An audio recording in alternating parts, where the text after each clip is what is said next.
Hello and welcome back to my channel. Today we will be doing another episode of World in Flames Collector's Edition, Days of Decision 3, Combined Game Playthrough number 2. And this will be the January-February 1942 turn. Now on this turn, I believe every major power is eligible for a gear up except the United States. Because the United States is at their peacetime max, and they're not at war with anybody, so they're stuck where they are until they end up at war with somebody. And speaking of at war, current U.S. entry is for the Germans it's 58, for Japan it's 30, and for Italy it's 5. Now the threshold for the U.S. to get another U.S. entry option is 60 for the Germans and 35 for the Japanese. So they're just a little bit short. They're not quite there, but maybe a turn, maybe two, and I can see them getting another U.S. entry. If they're not even in the war by that time, somebody might actually attack them. But until we get there, we'll just keep chugging along the way we are. Okay, so the other thing I wanted to mention is that there was a combat last turn where the Russians succeeded in destroying a German unit and not losing any.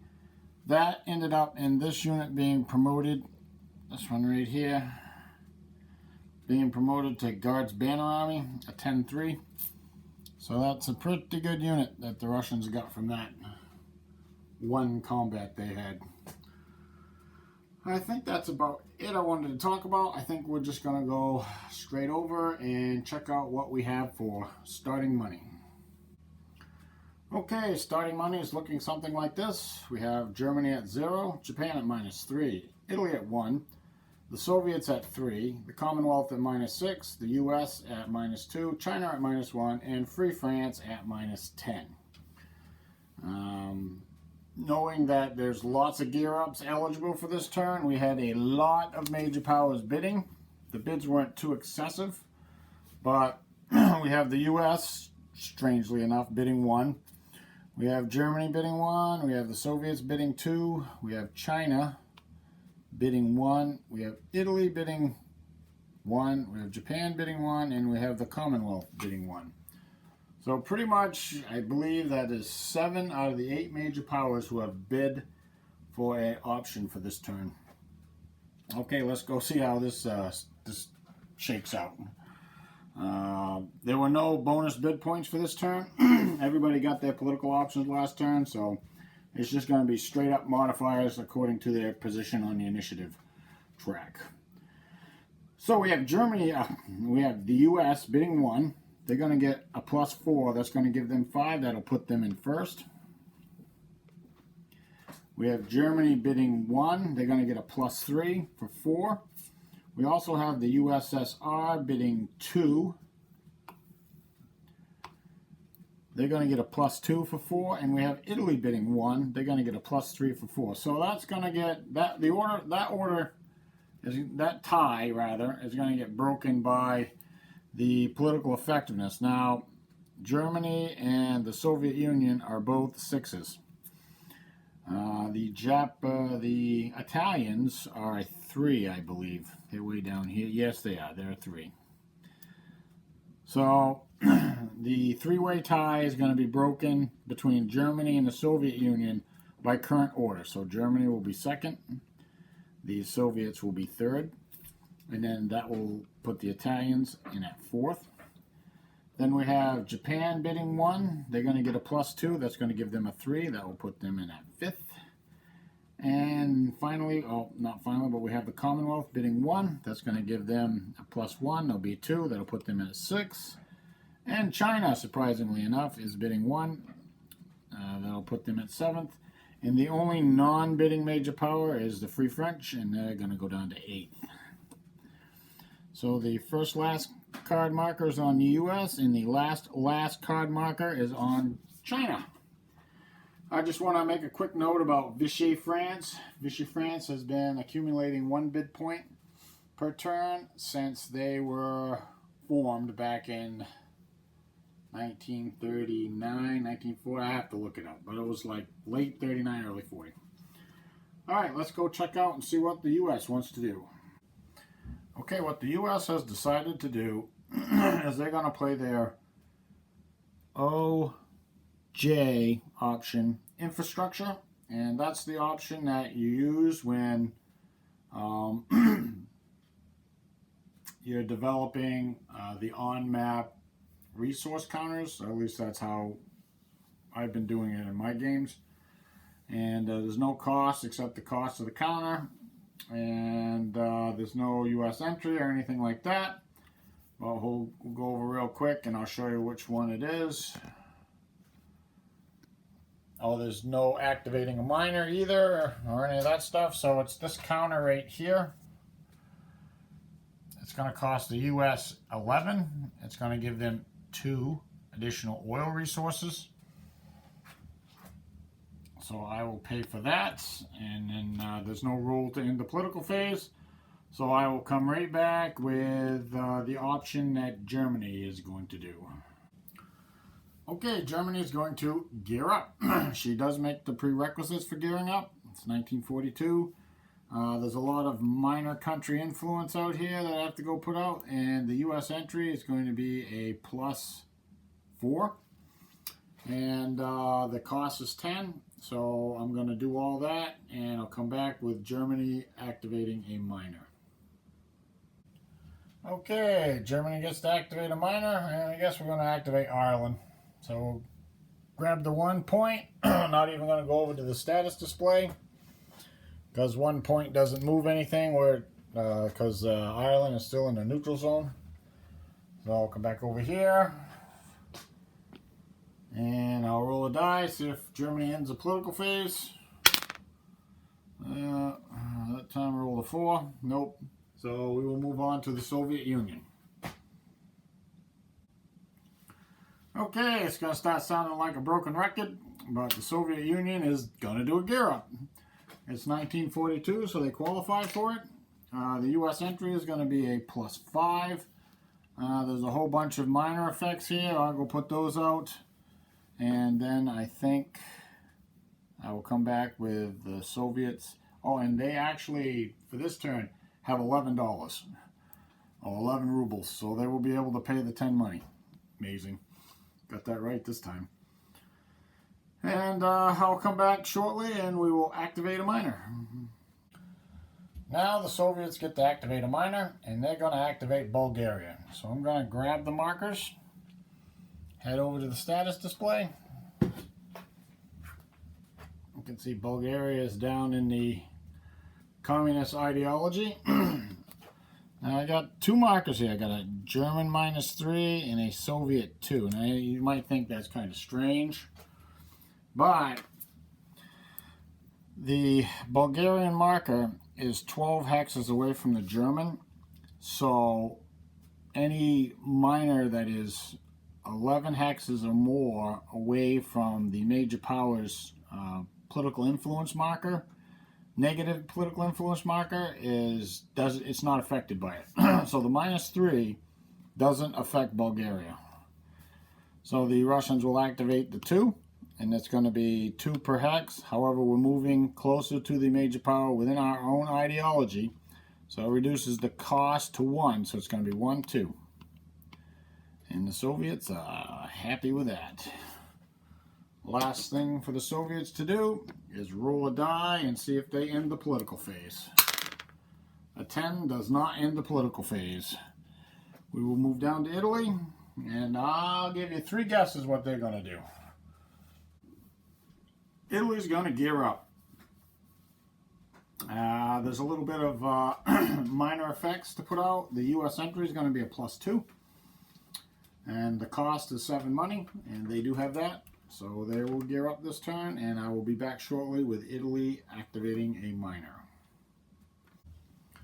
Time for the Italians to activate a miner, and they're going to activate Spain. Now there's a 1 Soviet and a -1 Italian here. And Spain is in the neutral zone, so neither of those are going to affect Spain. I'm just not even going to bother to go over to the status display. Last thing for Italy to do is roll a die and see if they end the political phase. And they roll a 6, which does not end the political phase.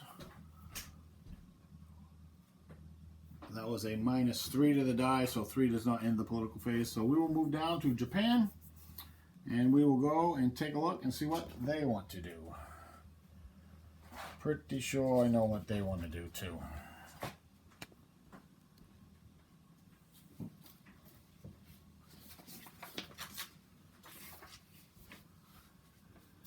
Grab the booklet. These booklets are pretty handy. I got these, I printed these off from Board Game Geek, and they're very, very handy. I like them a lot. They make doing the political options a lot easier. And here we go. Looks like Japan is going to gear up. The U.S. entry is going to be a +6. The money cost is going to be 9. There's some minor effects. I'll put them out, and we'll come back with Japan activating a minor. Okay, Japan's going to activate a minor, and they're going to activate Argentina. Now, I will come over here to the status display because Argentina is within the fascist ideology.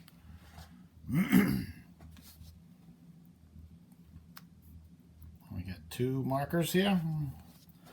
We'll do the Japanese one first. That's a -1. It costs 2 for the hex, so that doesn't do anything. The 1 for the Germans. Now, normally it costs 2 for the hex and 1 for the boundary, which is 3. So the German is not going to do anything either.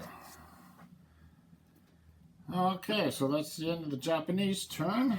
Let's roll a die and see if we end the political phase. So there's been 4 previous options played. And a 2 does end the political phase. So the Commonwealth and China will be getting bonus bid points for next turn. In the Commonwealth's case, that's going to be 7 bonus bid points.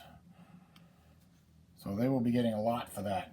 The Chinese, not so much, 1. But that's going to be the end of that, and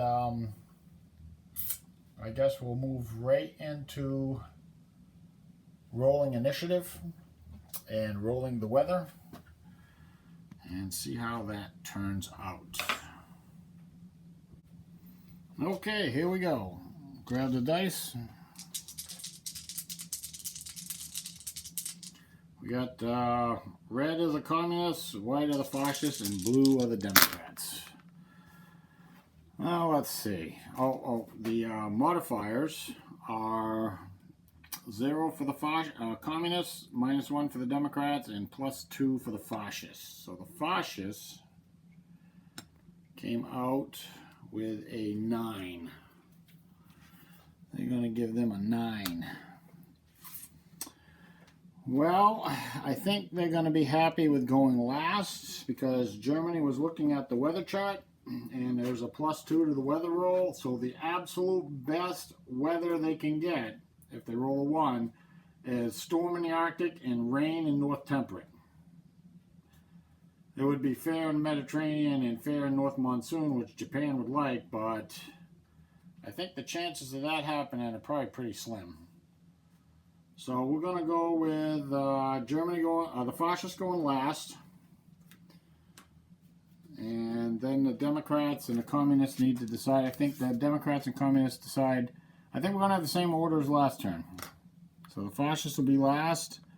The Democrats will go first.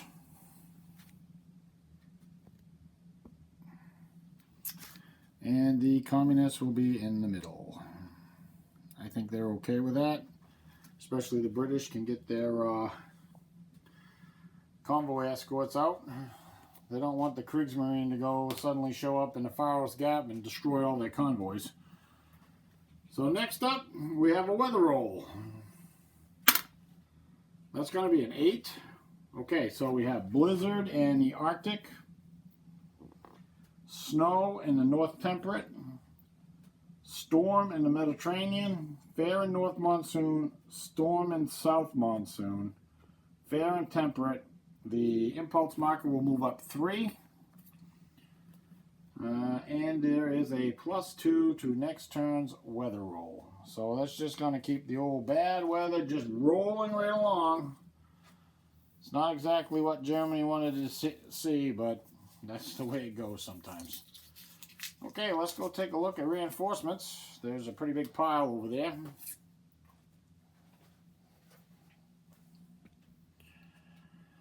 Now, all this pile right here are all going into the construction pool. It's a whole ton of ships. Japanese, American, German, all kinds of stuff. I'm not even going to go through them. Okay, for stuff that's going on the board, we have DoDIII. We have the Free French headquarters. He's going on the board. We have 3 whole American units, all aircraft. Fighter, a bomber, and a dive bomber. For the Russians, the Soviets, we have a whole bunch of, I believe they're all infantry. Yeah, it looks like it. Some garrison units.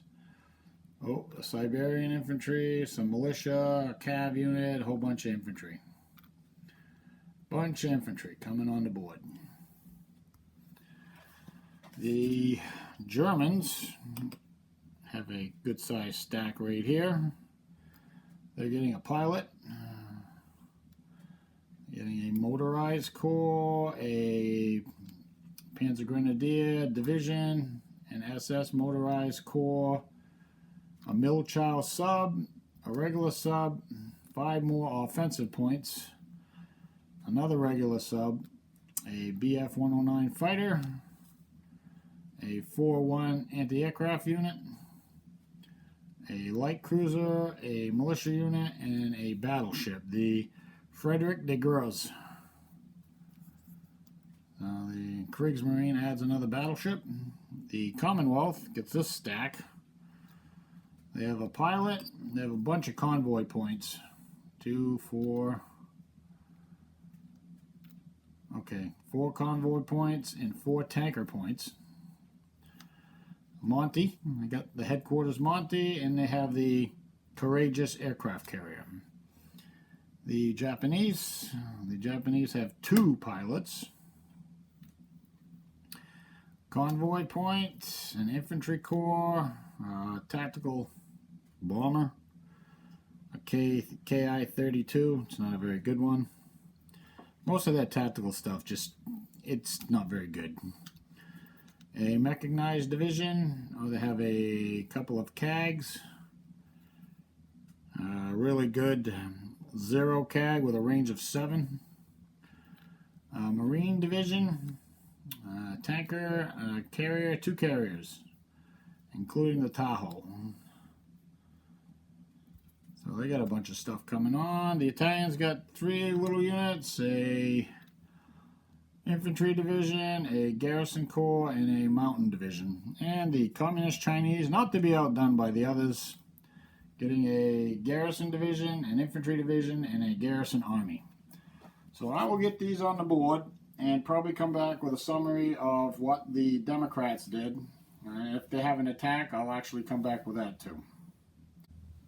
Okay, the Democrats are done. The Americans deployed a carrier to the East Coast, to East Coast escorts. I think that's all the Americans did. The Commonwealth got their fleet out. Oh yeah, the Americans sent a transport up to Murmansk. That's right. Let's see, what else we got? There was no land movement for the Commonwealth, so there was nothing over here. Oh yeah, the Free French have embarked. De Gaulle, he's going to be going somewheres. And the Nationalist Chinese, they're kind of standing pat where they are. They like what they see. Most of their line right now is in the North Temperate Zone, except this one hex right here. So they're really not worried about the North Monsoon having fair weather, because there's really only one hex the Japanese could attack. And I don't really see them doing that at this point, but you never can tell. So that's the end of the Democrats' first impulse. I will start out by moving the communists. I don't know if the communist Chinese have anything to do, but the Russians are going to be doing something. They'll be back shortly if they have any combat. Well, despite great expectations, the Russian impulse didn't turn out that great. They had to actually spend a turn moving things around. The blizzard does affect them too. It does cut down their movement. And so there were no attacks, but at least the Russian front is looking more stable. And the communist Chinese, they didn't do anything. So I will move the impulse marker and we will start the fascist impulse. Okay, Japan has no attacks. They just move some stuff around. They do have the potential for a couple low odds attacks, but it's in the North Temperate and the snow just makes it impossible to actually launch an attack. Over here in the Mediterranean, the Italians are trying to get themselves situated.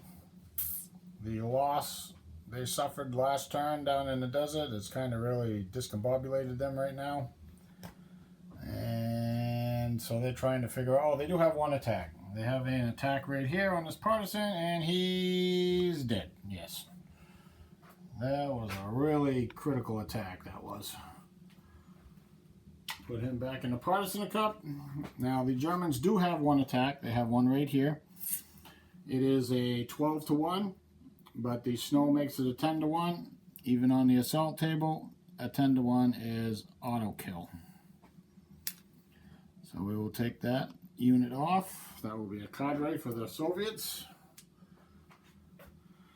And let's see, do the Germans occupy the hex? Because, you know, you can get blizzard down here too.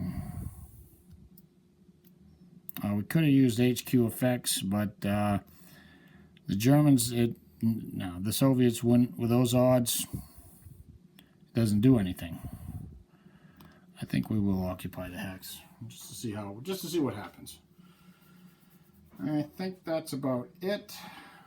The Germans have some activity over here in the Atlantic. Got the potential for a couple of sub-actions. We just have to find the dice so I can roll them. Okay, we have snow in the Faroes Gap. It looks like the Commonwealth found somebody. They found all the Germans. Now, they could say we want a sub-action, which will be the subs against the stuff in the convoy box. Okay, I got to do some math, make sure it's worth it for the Commonwealth to do this. Probably not. So we're going to pick a naval air. So there's no naval air, so there's no action. So now we'll move on to, they had to flip a sub to do that. Now we'll move on to the North Atlantic. And again, we'll pick naval air, and there's no action.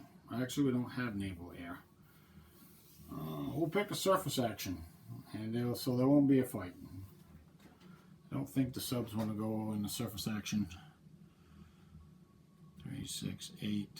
Well, maybe. No. No, they don't. No, they don't.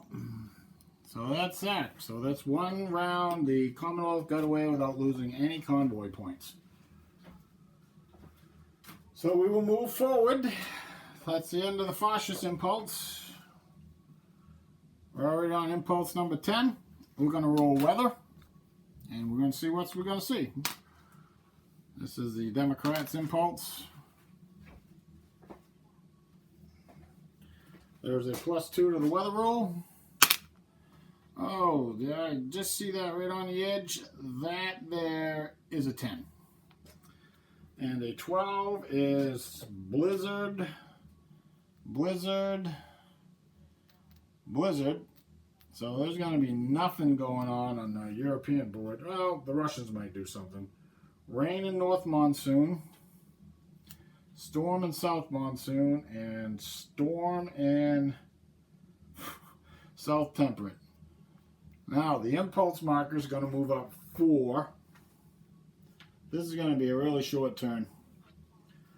And there's a +3 to the next weather roll. Okay.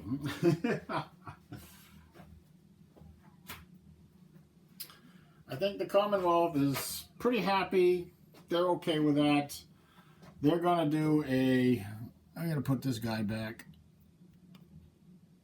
They're going to do a land action, I believe. They got to get their stuff straightened around in the Middle East. U.S. combined, not doing anything. They'll move a ASW, a DE unit out into the convoy box. That's all they're going to do. And the Nationalist Chinese are good. The Free French are good, I think. Don't think they want to do anything. Yeah, they're going to move 1 unit. That's all they did, was move 1 unit. And I'll move up the impulse marker 4. Impulse number 14 already, and I'll come back after the Russians finish their movement. Okay, the Russians have come up with 1 attack. Right here. They have a 6-to-1 on the Blitzkrieg table.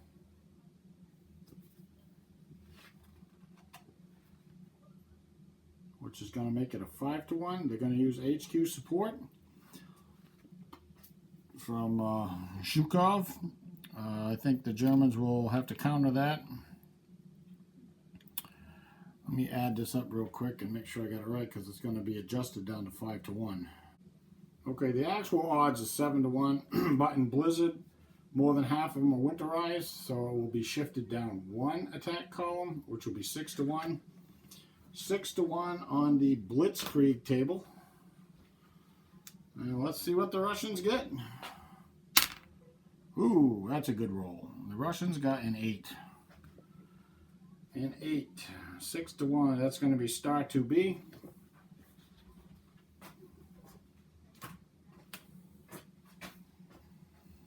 That will kill that unit.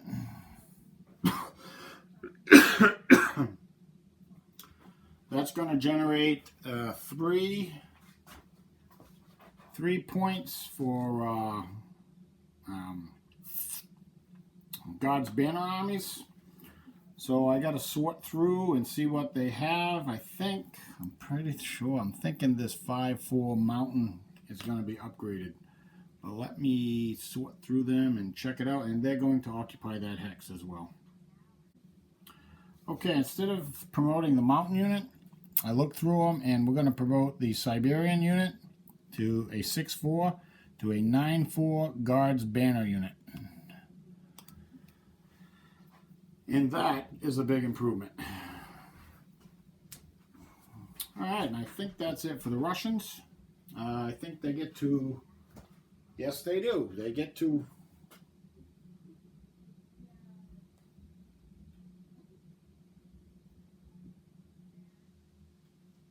They get to roll to end the impulse. Let me see. Let me check that out.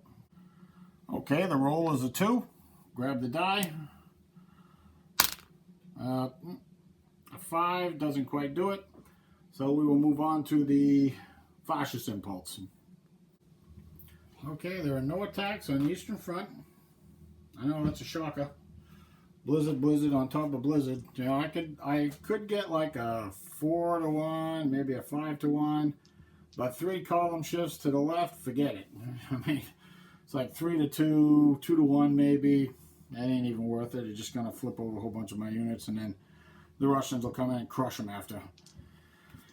Okay, let's see. So we're gonna try some more Battle of the Atlantic.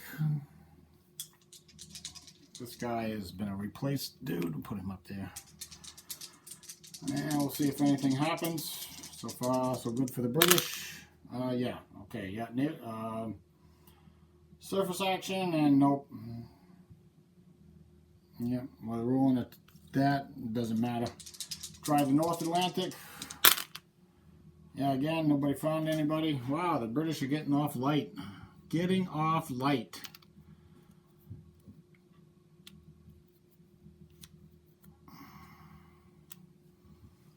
Alright, so that's the end of that. And I think that's the end of the fascist impulse.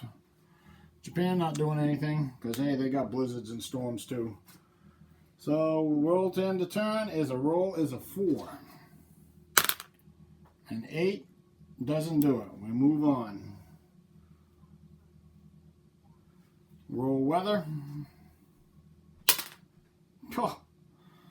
And the weather roll comes out to be yet another 10. I don't have to change anything. Disaster on top of disaster. And the Democrats' impulse, the Chinese are doing nothing. It's even bad weather, they can't do anything. Down in the desert, even if they had an attack.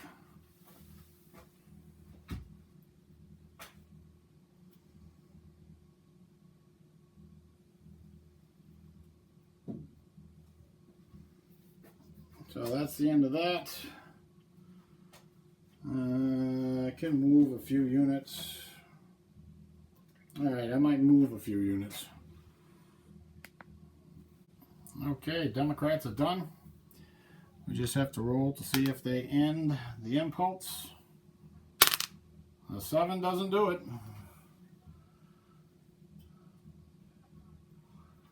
That actually makes the communists happy. So I'm going to go over here to Russia. I'm going to move some stuff around and see if we can get an attack in. Well, that is the end of the fascist impulse, and oh no, that is the end of the communist impulse, and there was no attacks, nothing was done.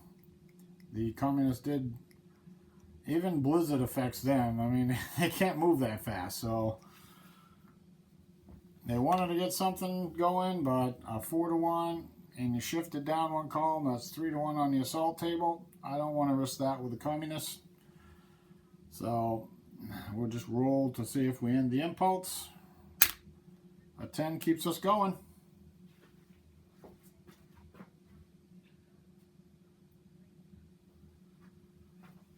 Take a look at the fascists, see if they're going to do anything. I highly doubt it. And I'll roll to see if the impulse ends. We're at the very last, actually we're past the last box. We're in box number 29.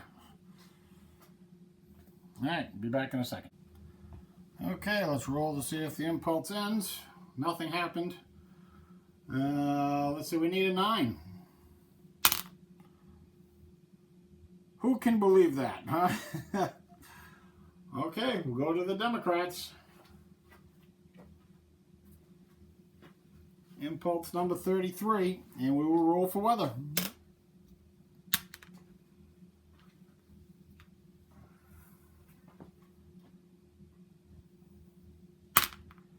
An 8, which is a 11, which is almost as bad.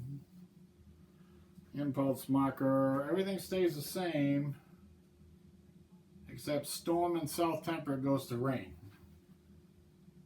There's still a +3 to the weather roll. Now the impulse marker moves up 3, but need to roll 10s for this to keep going. I don't really see that the Democrats are going to do anything. I mean, I could try to engage. No, I'm not going to do that. Alright, so let's just roll to see if the turn ends. And it does. Close. 8, almost a 9.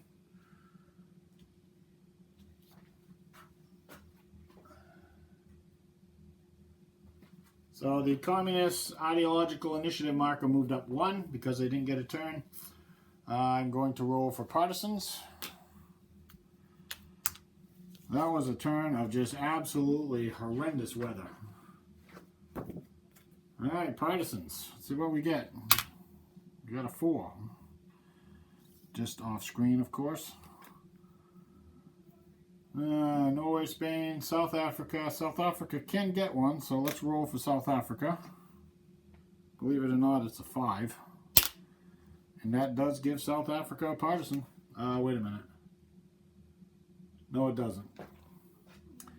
No, it doesn't. Not in this case. Turkey, no. Netherlands, no. Siberia, no. South America, Korea. It's possible to get one in Korea. Not with a 9. 9, definitely not. Oh, and China. All right, let's go calculate China.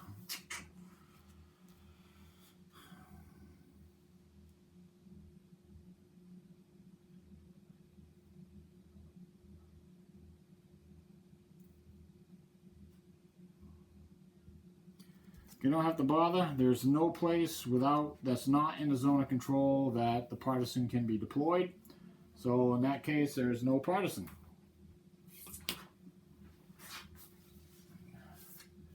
Now we will roll for U.S. entry.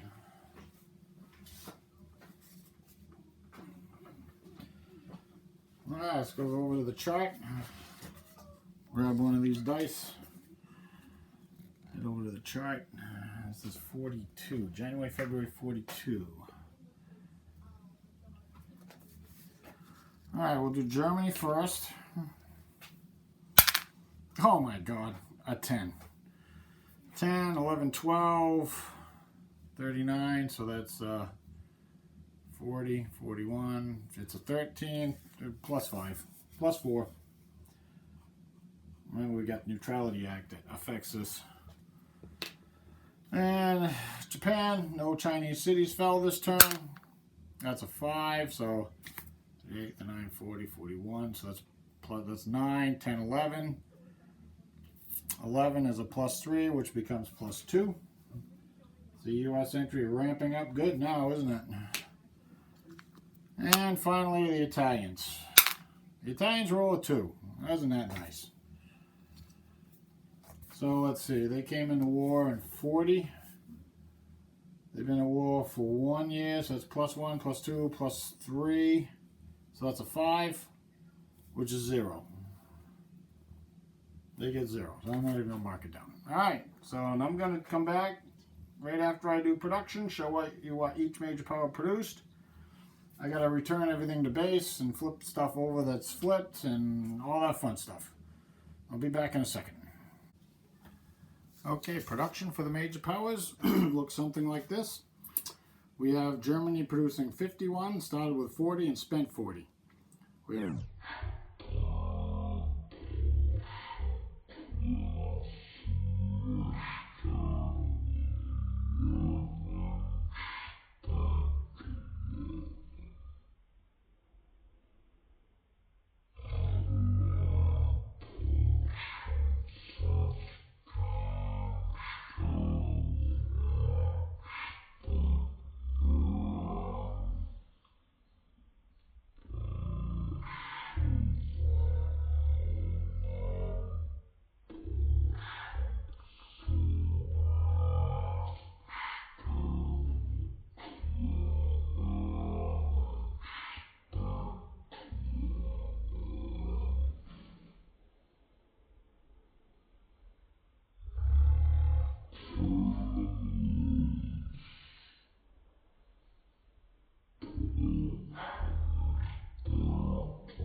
and spent 5. So I will get these on the circle, adjust the money, and thanks for watching. Subscribe, like, comment. I love it all. Thank you very much, and see you next time.